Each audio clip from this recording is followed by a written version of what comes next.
इस वीडियो के जरिए आप समझ सकते हैं कि आखिर पहाड़ों में लगातार बारिश कैसे हो रही है और बादल कैसे बन रहे हैं।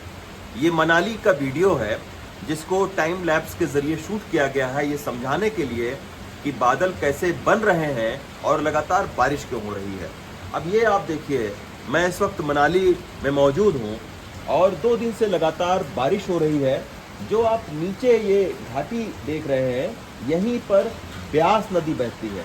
तो अभी जो ब्यास नदी है उसका अ, जो जलवाष्प है ये ऊपर आता है और फिर ऊपर आने के बाद में ये जब ऊपर पहुंचता है तो ये क्योंकि अभी ठंडक हो गई है, तापमान में गिरावट हो गई है, तो फिर ये बादलों में जाके हवा के जरिए जब ऊपर चढ़ता है तो फिर बारिश हो रही है। तो यही वजह है कि लगातार इस तरीके की जो पहाड़ हैं हिमाचल के, उत्तराखंड के आप समझिए, तो वहाँ पर लगातार बारिश हो रही है।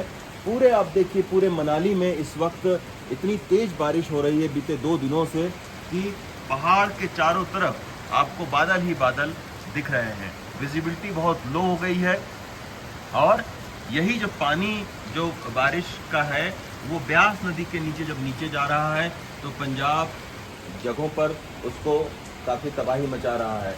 ये 2 झरने आप देखिए, एक ये झरना आप देखिए कि जब हम लोग थे 2-3 दिन पहले तो बिल्कुल पतली सी एक धारा थी, लेकिन लगातार अब चूंकि बादल आ गए हैं इसलिए वो दिख नहीं रहा है ठीक से।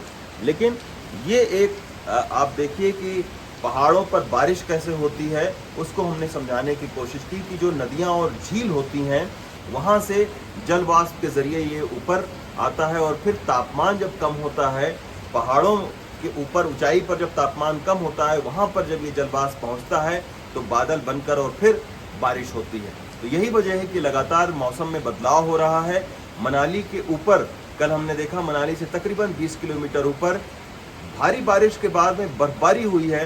तो अब ये भी अंदेशा लगाया जा रहा है कि इस बारिश के ख़त्म होने के बाद में मनाली में जल्दी बर्फबारी भी आ सकती है। मनाली से अश्विनी मेहरा के साथ रवीश रंजन शुक्ला, NDTV इंडिया।